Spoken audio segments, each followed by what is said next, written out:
Okay, we are recording.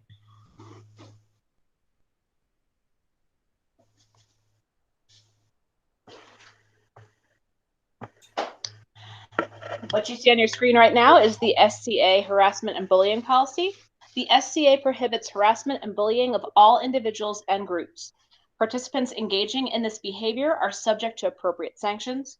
If you are subjected to harassment, bullying, or retaliation, or if you become aware of anyone being harassed or bullied, contact a seneschal, president of the SCA, or your kingdom's board ombudsman.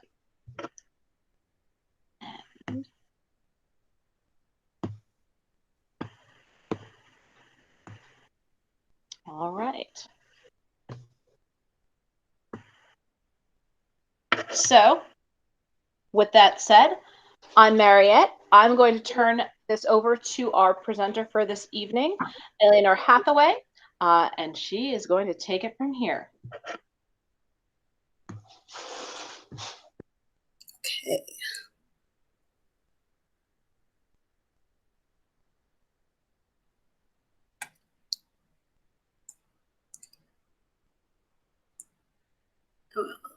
Just having a technical moment. It worked, and now I'm not getting it. So sorry. Get my PowerPoint on. Okay, present screen. It's not. You have a top app or anything? My apologies. There.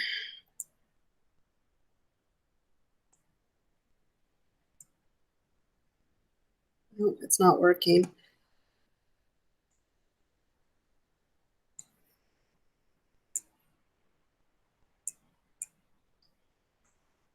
Okay, there it goes. So my name is Alienor Hathaway. I wanted to just sort of give you an introduction. In my modern life, I am a librarian and trained archivist. So I have a deep understanding for what I started to learn with this class. From previous versions of teaching this, I understand that people might get extra enjoyment from it if they actually speak Latin. Unfortunately, I took one very short semester, and it's not quite enough. So if you have some delight with this, feel free. Usually I tend to have this as an open discussion kind of course, but I think it's a little harder to do with this kind of format. But do think about them, and if there's a way you can share and feel comfortable sharing, I welcome it. So this is the Erasmus quote. I think maybe some of you taking this might also have a feeling for this. It says, "When I have a little money, I buy books, and if I have any left, I buy food and clothes." This is just sort of a brief agenda of how I kind of go down with this class. I just gave you a bit of the introduction, a question to consider, how it was to create manuscripts, the care of manuscripts in period, the anathema and how the book curses came about, examples of book curses, and ideas for writing your own, as well as suggestions for further study. My email address will be at the end, and if you'd like these slides, I'm happy to send you them and a traditional handout. So how would you feel if something you have worked hard on is stolen? A manuscript could take 4 to 6 months working much of the daylight hours. So how would you feel if someone stole or was careless with the work you spent all that time doing? Consider how you protect your valuables and work today. And then I think pretty much everybody's probably seen this. The unauthorized reproduction or distribution of a copyrighted work is illegal. So what did you do before you had copyright or any kind of protection for the work you did? So how might we be heirs to the kind of book curse? If anybody's ever had a book plate in like a library book or that kind of thing, that the ex libris is in fact one of the direct children of the book curse. This slide is of, you can see I always make the attribution. So it's from the Michelberg scriptorium. It's around the Archangel Michael, showing the manual work steps in the medieval book production. If you look at each step of the way, you can kind of see what each one does. It's preparing the parchment, cutting parchment to size, scoring the lines for the letters, cutting a quill pen, painting or trimming your pages, sewing the folios together, making a book cover, making a book clasp, completion, using it, and then sharing your book with others. Anybody who is a scribe or anybody who's ever done any kind of art or science can tell you that it can be tedious. Your back, your arms can ache. You can get shoulder pain for sitting hunched over so long. The main work of a nun or a monk was to pray, but for the St. Benedict's rule entirely was to do manual labor. So within the monastery, you could be scribal, and it required a deep skill, so there were definitely professional scribes as well. If you'd ever heard Chaucer's words unto Adam, his own scribe, it says, Adam scriven, if ever it thee befell, Boce or Troilus for to written new, under thy long locks thou must have a skull, but after my making right more true. So oft ad I mot thy work renew, is to correct and eke to rub and scrape, and all is through thy negligence and rape. This one's come direct from Riverside's Chaucer, but I think it's interesting. They think that perhaps his actual scribe's name was Adam Pinkhurst, maybe not, but perhaps from Surrey, and he was likely the scribe that inscribed out Canterbury Tales. And this poem's actually in the style of a book curse, usually short, a warning, consequences, and you can kind of see sort of a book curse is going to be short and to the point, typically, wishing ill thoughts on somebody who would dare to take anything. This one is from Josephus in the Christ Church in Canterbury. The author, Josephus, is standing holding a manuscript, which is being copied out by his scribe, Samuel. The scribe is shown here as a monk in a Romanesque cloister. And so this is actually a really good hint about where people wrote. I mean, sometimes it was a scriptorium, but sometimes, especially to get the light, they would write in the cloister itself, either outside or within some walkway. Often in the monastery, you're working in an unheated room, and books at this time were borrowed and acquired from other libraries and then copied. So a bad copy in an illegible book could cost time and a lot of money.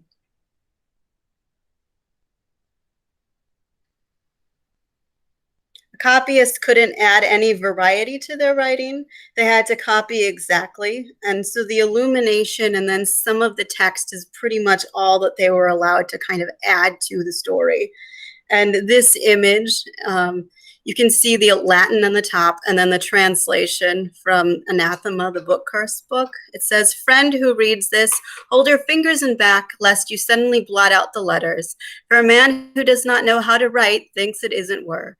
His latest line is as sweet to a writer as port to a sailor. 3 fingers hold the pen, but the whole body toils. Thanks be to God, I, Warboat, wrote this in God's name. Thanks be to God. This isn't quite a book curse, but it's a direct kind of ancestor to what the State Archives has today. I work in the Vermont State Archives in my modern life, and we have a 3-page thing of rules for handling and maintaining manuscript collections so that they're around for a long time to come. It's talking directly about how hard it was for this person to work on this work and how he held the pen, but his whole body was part of it. So that's, as I mentioned, consider the security measures in the library. If you're just contemplating, you've been to an archive or museum where material's rare, what kind of measures are there? Especially things like, if you've ever been to the British Library and the Magna Carta, and I misspelled that, Magna Carta, or the Declaration of Independence, any other kind of major document, you can see the kind of care is taken for it. Back then, there would have been a similar kind of care for almost every book, because without a printing press, it's just so very expensive. I'm trying to kind of get around to just how expensive it all was. The cost of a book, despite the cost, people still bought books. Despite the cost of parchment, ink, illumination, brushes, gold, valium, binding, clasps, covers. Even with Gutenberg starting to come to print, rag print was high and a book was priceless. In one story, there was a nun who copied a Bible and received a farm in exchange, and that's in 1057.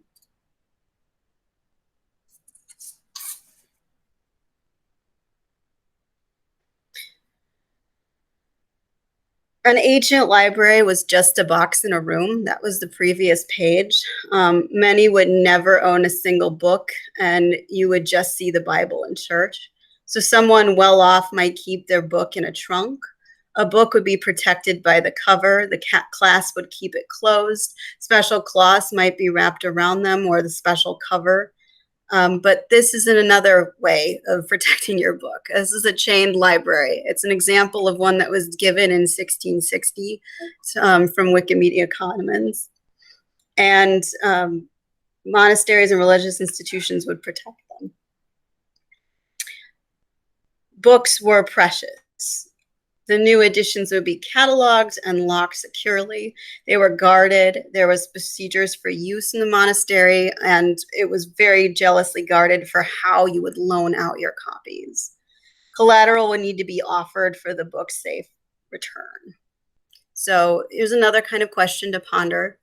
As I said, I would usually kind of have a bit of a discussion here, but how might our forebears felt about theft? How would your persona have felt handling a manuscript? Would they have ever handled one? And what would their individual faith have said about a curse from God? Christian, Jewish, Muslim, all of them were considered and called themselves the people of the book to some degree. So the Bible or the Quran or any of those kinds of religious codexes would have been exceedingly and very, very important. What, just considering, I mean, we right now, and I think when I first looked into the book curse, thought it was really funny. I mean, some of these, like, why would they have a book curse? But part of it was because if everybody in your community might be religious or might at least have a fear of God, then you can call upon them and curse them, and from the anathema directly from God. And that might be the only power you have. It might not have stopped the theft, but it might have made people seriously consider ill treatment. So here are some examples of book curses that I found over the years. This one is from St. Cecilia, as it is. It's St. Cecilia's lectionary. And it says, whoever takes this book or steals it or in some evil way removes it from the church of St. Cecilia, may he be damned and cursed forever unless he returns it or atones for his act. One of the things you'll see in a lot of the book curses is this kind of negation. So here's the terrible, terrible, horrible thing that might happen to you, that may you be damned and cursed forever. However, there's going to be, as part of the pattern, unless you return it or you atone for it, because you want to, since God gives an open door for forgiveness, as long as you are making suitable recompense or penance, then you too can be forgiven. It's a pretty common kind of formula that I've seen in a lot of these. This one says, this book belongs to the monastery of St. Albans. Anyone who steals it from the said monastery should know that he will incur the punishment of excommunication. This is short and to the point. And one thing about these sorts of things is excommunication, again, was a really big deal. I mean, again, we might not think of it that way right now, but to be cut off from God and the community and any of those sorts of things in this particular case would have been a fate worse than death.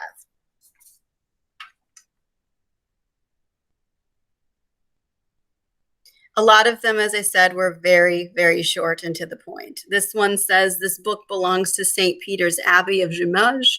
Whoever will have stolen or hidden it, may they be anathema. Amen.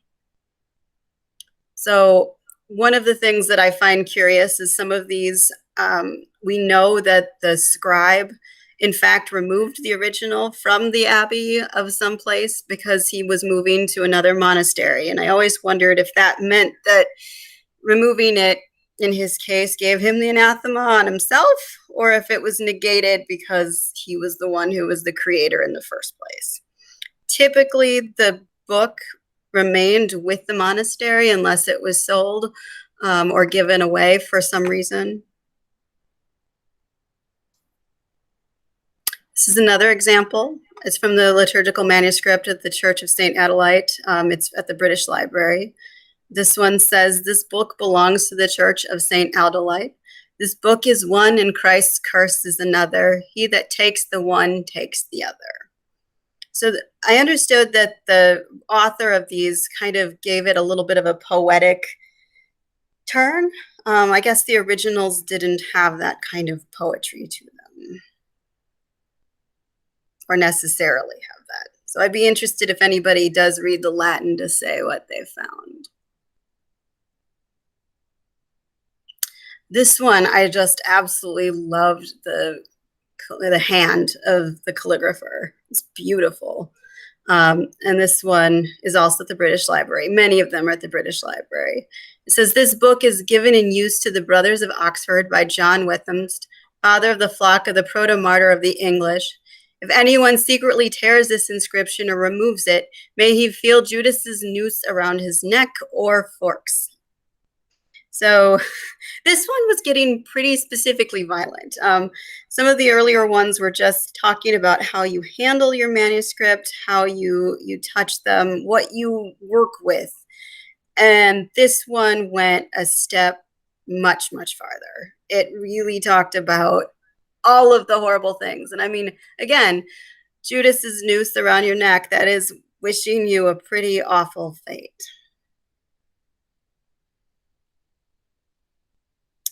I felt inspired. I'm a bard, and I'm also a bit of a fool at times, so I decided to write my own. I followed it along the idea of a book of common prayer. Alienor might have known about these things, and I just went along the lines of some Dr. Seuss. If thou should steal this book of prayer, thou art not welcome anywhere. Every door shall close to thee. Wanderer thou art and shall always be. Neither God's angels nor hell below shall take thee. Where shall ye go? Stay the earth and wander far. Cursed be the thief you are. The absolute best source of these book curses comes from a book called Anathema MedievalScribes and the History of Book Curses. Mark Drogan has done a lot of work on calligraphy and illumination as well. This book was published in 1983 and is unfortunately out of print. I somehow managed to snag a relatively inexpensive copy. Most of the ones I've been seeing have been upwards of $100 or more, so it's a lot harder to take a look at. I am happy to provide sources if anybody has some citations that might interest them from them. He really goes a lot farther. He looks at the whole history of kind of the book curse. And I mean, he looks at kind of from its origins. A lot of the book curse origins may have come about because of the origins of like in Egypt and the curses on tombs, and continuing well into another example of those sort of curses was also Shakespeare's grave, where it's cursed ye who moves my bones. There are a lot of links out there to various sources. A lot of people have collected them. So like the Bookbinder Museum, there's been somebody wrote about Chaucer's copyist. Just a lot of people call them the hair-raising medieval curses. I'm not sure I'd call them hair-raising. Once you kind of know the story behind them, you find there's a lot more to it.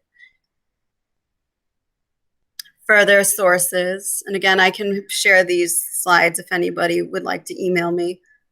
All of them, people are kind of the same story, that it's a book curse and that it's protecting it. I actually found Khan Academy's just overview of the work of the scribe to give me the best idea. I mean, before I started doing this research, I really just thought of it as, oh, this is kind of funny. I'm an archivist, I get it. But if you really look into it and you really think about how the world of medievalists and how expensive a book was and how much work went into creating one and their just entire worldview, it's a lot easier to understand the mindset of a book curse. It's a lot easier to understand why they might have felt and why they created the curses the way they did. So Atlas Obscura had said you could protect your library with your own curse, and Mental Floss had collected 9 of their favorites. But I really thought that Carl Purdam's talking about the medieval copy protection really made it stick to some extent. I mean, now you've got penalties in law for not respecting copyright, but when you don't have that kind of thing, you just base everything you can on maintaining and protecting your books.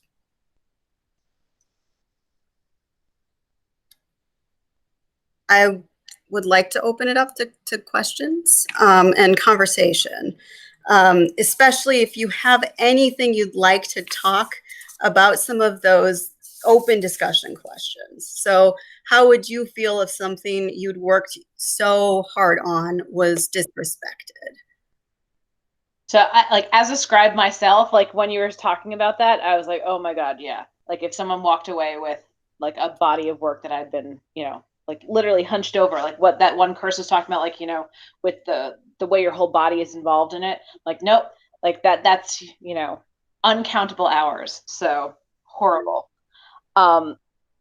So I actually have a question about where physically in the books the curses would have been located, because it looked like some are just like on the top margin, look like some seemed to have their own page, at least from the images. So is there like a usual place one would find these?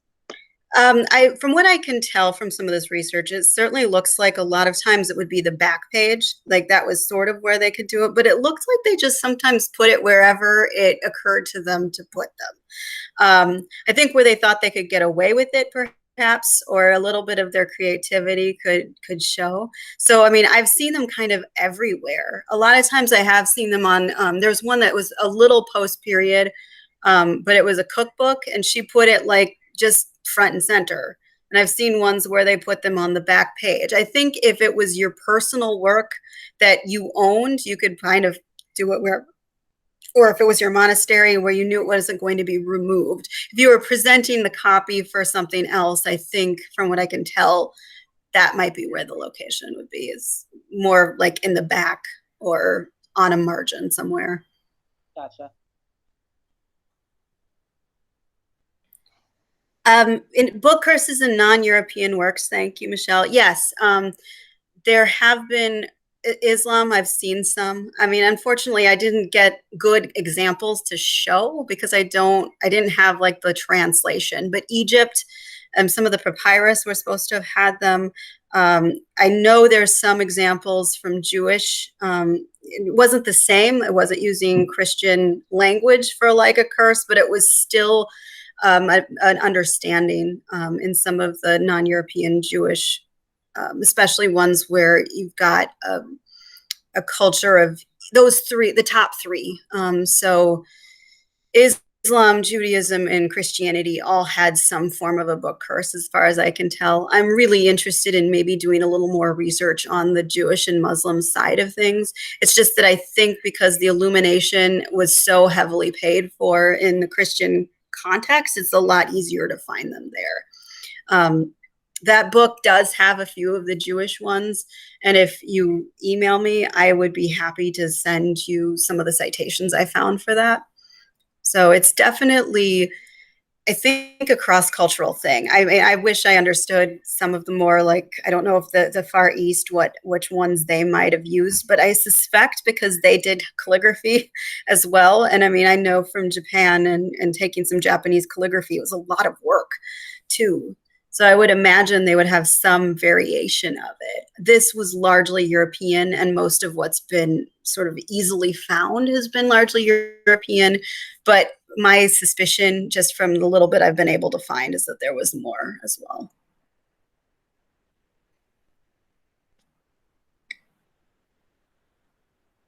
And then I also wondered what other people thought about the warnings and infringement. Like, do you think, like I did, that it's sort of like the FBI? Do you think it's kind of different? I mean, when you've got the religious context.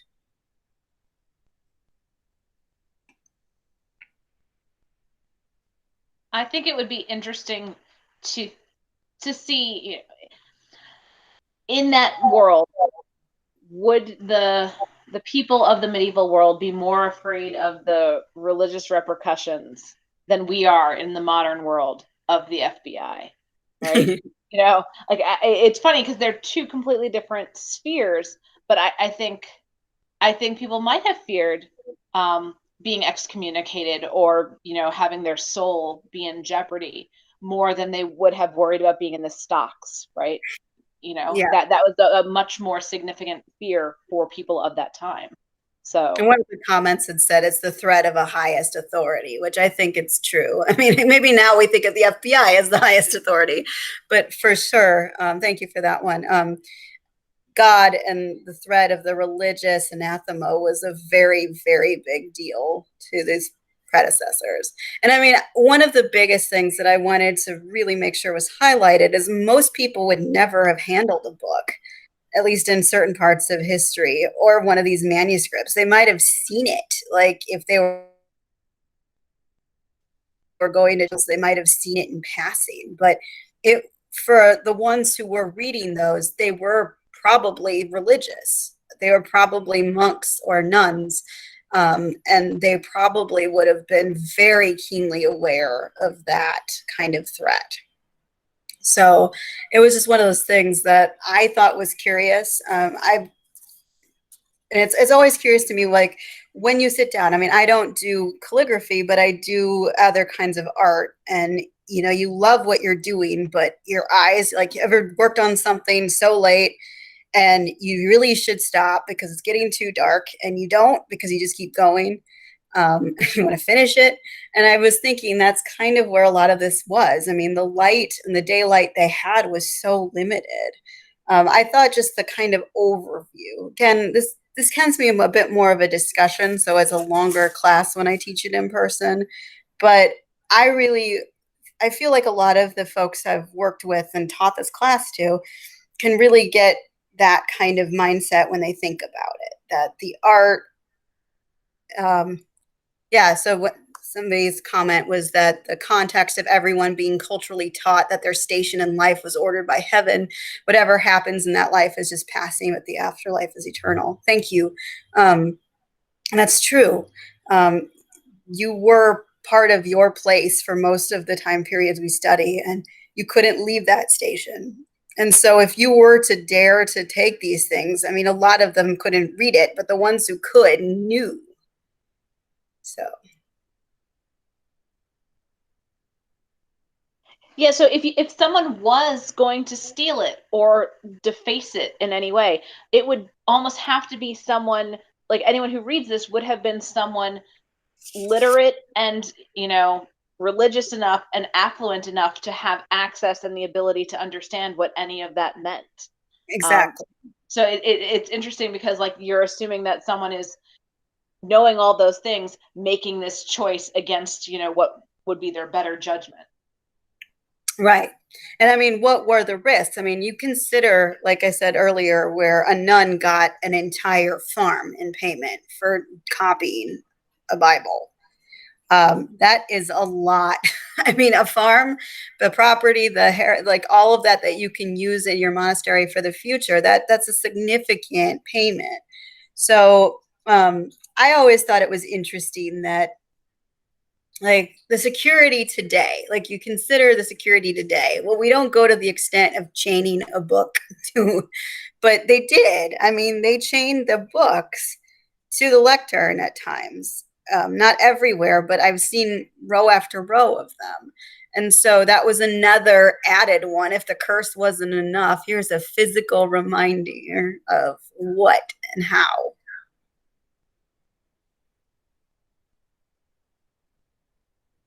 And I wondered if what other people thought about kind of the putting it in God's protection. What kind of penalties? I mean, one of the things that I love when I have this discussion is how people feel. Like, what would you like to give? Like, really, if somebody harmed something you worked your tail off for, what kind of thing would you do now? Like, what would you wish on them, even if you knew it couldn't go anywhere? And I'm going to say it, like working in the archives where I've got some things that are from the 1650s. If somebody doesn't wants to come in with dirty hands, I want to blow a gasket, not my actual records, but I feel that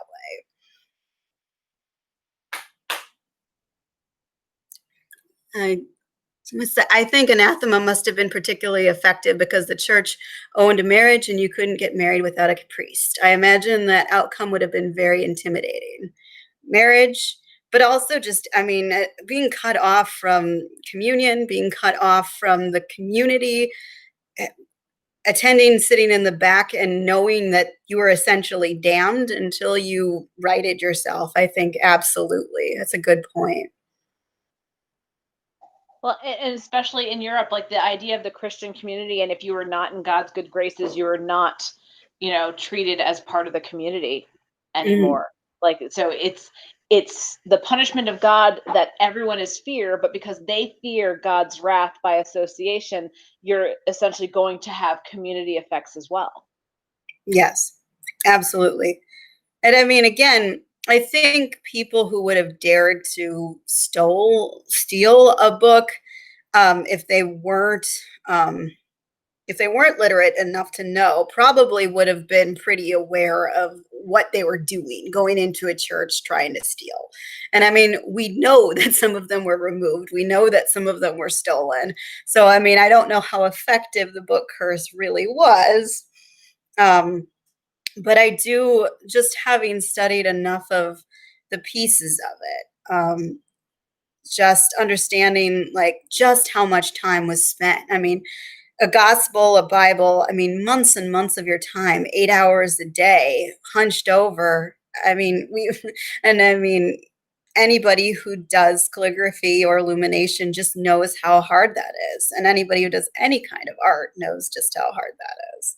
So I felt that, these kinds of stories. Oh, I forgot I'd written the oldest one, just in case anybody was curious about that one. The oldest known book curse is from a 7th century before the Common Era clay tablet from the Babylonian kings. So it does predate Christianity. A lot of the ones that I found were Christian, again, because they're probably the most prevalent and the ones that survived. But the oldest is Babylonian. So on tablets, and that's actually the oldest known archival records are Babylonian as well on clay tablets. So, I mean, I always think like there's a joke that librarians and archivists still are lamenting the loss of the library at Alexandria. And I mean, I think that's where some of this book curse thing comes from too, is it's like you want to protect the books that you've taken so much care. I mean, yes, they were copying them, but there's always that little art, that lesson you learn. I mean, when you're doing art, you learn something every time. So I can't imagine somebody who was a professional who'd been doing it their whole life. They had to have had that as well. They had to have felt like it. I mean, I know when I write poetry, it's in my soul. It's like handing over my soul to give to someone. And I just can't help thinking, when you work as hard as you do for a religious reason, those curses come at a like really deep level.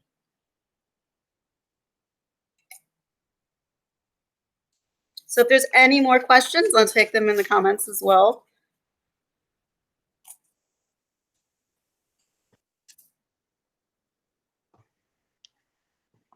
I also want to say I happened to Google the Drogan Anathema book, and my Lanta, the cheapest copy, a used copy that the internet seems to find right now is $650. Oh dear.